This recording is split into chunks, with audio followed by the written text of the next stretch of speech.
No Super Bowl hangover at the Capitol today on this Monday following the big game. Lawmakers up early today at work for a long day of getting new legislation introduced because, well, today is a deadline of sorts to stop introducing legislation in most committees. So, yeah, there was a mad rush to get some things in before it gets too late. Some committees are still going to have some new legislation heading into the rest of the session, but today, that deadline is pretty strong in many committees and in most cases. Okay, so a lot of big items to discuss from this Monday following the Super Bowl. We got faith, we've got porn, we got school content. Joe Paris has, well, everything about all that. Yes, and there's a lot to dive into, Brian, so let's just get through the rigmarole right here. If you want to talk about dinner conversation topics, here's a collection for you.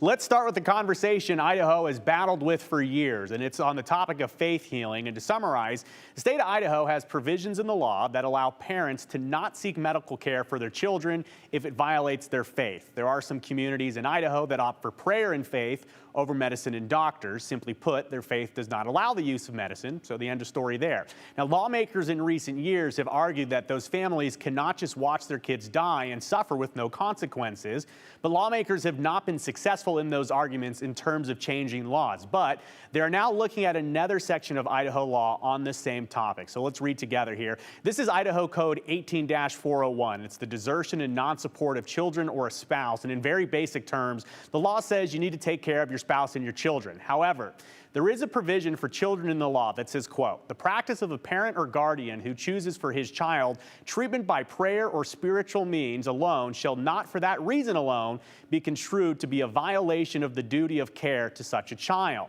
Well, Boise Democrat John Gannon, who has worked on this topic for years, he's looking to repeal the faith healing exceptions for children that is not there for spouses. He explains. Spouses have to take care of each other and provide medical attention or attendance. That's the exact term in the statute.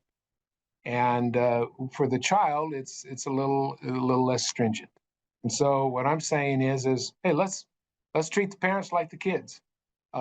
We bring kids into the world. We need to take care of them and nurture them. And if the law is going to require that the spouses nurture each other, in other words, want to take care medically of each other, then it should require that the kids are taken care of too. All right, so that legislation was printed. It's expected to receive a full committee meeting soon, so we'll circle back to this one for sure in the coming days and weeks. But how about this for a big topic on a Monday? Taking part of Eastern Oregon and adding it to the state of Idaho. Yes, we've mentioned the idea of Greater Idaho before, and there's been some conversations, some informational meetings, sure, but today, the resolution in a House committee, quote, to authorize the Idaho and Oregon legislatures to begin official discussions on whether it is feasible to move the Idaho border into Eastern Oregon. Yeah, this is official state business now. And when we talk about Greater Oregon, here is the map. This is the proposed phase one. About a dozen counties in Eastern Oregon have voted in favor already of becoming a part of Idaho. Arguments have been made by proponents that the people and land of Eastern Oregon would be a better fit in terms of politics and culture of the state of Idaho. So let's take some of Oregon and add it to Idaho. That's the idea. Idaho Representative Barbara Ehart highlighted some of the cultural and policy differences between the states. Here are just two easy examples from her. We have a little bit of a drug problem right on the side of our border. A lot of Idahoans are going there and getting drugs. That will be pushed hundreds of miles away. We don't want the drugs, and the people you're going to hear from, they voted against the drugs. They don't want them either.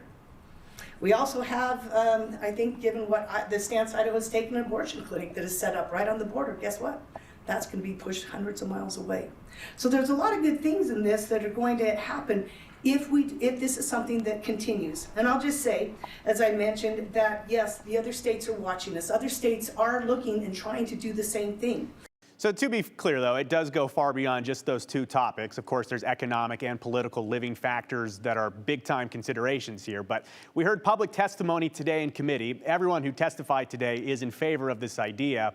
And the committee voted after an extended feedback portion of the meeting. And the conversation, it passed. And it now heads to the full Idaho House for conversation. Again, this is just about kicking off the conversation between Idaho and Oregon and their legislatures. Greater Oregon advocates say they are pleased, though, with the action here today. Well, we're pleased. This was a great result. It shows that the Idaho legislature, the legislators, they understand this is a solution that makes sense. It's a solution that we need to have this conversation, and I think this result today, moving it forward to a full House vote, is exactly what we wanted, and we are very confident that they understand why this makes sense. We're all about matching up people to government that matches their values and that they want, and if we let Eastern Oregon become part of Idaho, Eastern Oregonians get government they want. Western Oregon, which is very like-minded and very similar, would have the government that they want. And the political tension goes away because everybody has what they want, that they need for their communities. So to be abundantly clear here, this is in the preliminary phases of even discussing the idea. There is an absolutely incredible amount of work and agreement up to the congressional level that would need to happen for this to ever really become real. But long journeys, they need to begin with small steps. We'll keep an eye on this one. Sticking just right now, though, with regular Idaho, how about new curriculum for school students in the Gem State? And maybe this school content conversation is less controversial than others. Freshman Representative James Petsky pitched including financial literacy courses for students so they can learn very valuable skills, learn how to manage money. Well, the new bill, this new idea, would make it a requirement for all Idaho high schools in the state to teach a class in financial literacy, and the class would fulfill a graduation requirement for financial literacy. Take a listen. A week ago, we had a really passionate debate, a really great debate on an education issue, and I think this is one that really we can all rally behind. We all agree that it is the primary function of the education system to prepare students for the real world. And I know that because I'm a freshman and this is my first bill, the board is going to go red initially, but after you've had your fun, I'd appreciate it if you can give this your green light. All right, so the idea passed, but as you just heard, the lawmakers, they're laughing, having a little bit of fun. Let's go back into this. This was all because it was Representative Petsky's first legislative bill. So let's roll this clip again here. Clerk will unlock the machine, and the members will record their votes. All right, so watch this board quickly. You're going to see the board. This is the official voting board in the Idaho House. It's going to go pretty red there. This is a little bit of a welcome to the show moment for Representative Petsky. You can see maybe this is a controversial bill. It's not going to pass. Well, as Speaker Moyle says, is everybody sure about their vote? You see almost everybody, including that final nay. They all go green. So there you go. A little bit of fun there on the House floor this morning. That passed 66-0, and it'll now head over to the Idaho Senate. But to wrap up this legislative Monday for you, finally for you on an action-packed Monday, remember last year, House Bill 666? It was better known as the porn in libraries conversation. Well, House Bill 666, it looked to prohibit the distribution of harmful materials to minors in Idaho. Well, that conversation is back after House Bill 666 did not pass. This year, it's called House Bill 139, and it is a little bit differently, but it's the Children's School and Library Protection Act, and it aims to require public schools and community libraries to, quote, take reasonable steps to restrict children's access to material that is obscene or harmful to minors. Any minor child who would access such material in violation of the policy would be entitled to bring a civil action against the state, the school, or library. Bill sponsor, Representative Jaron Crane, had this to say. This piece of legislation seeks to protect minors against obscene or harmful material in public libraries.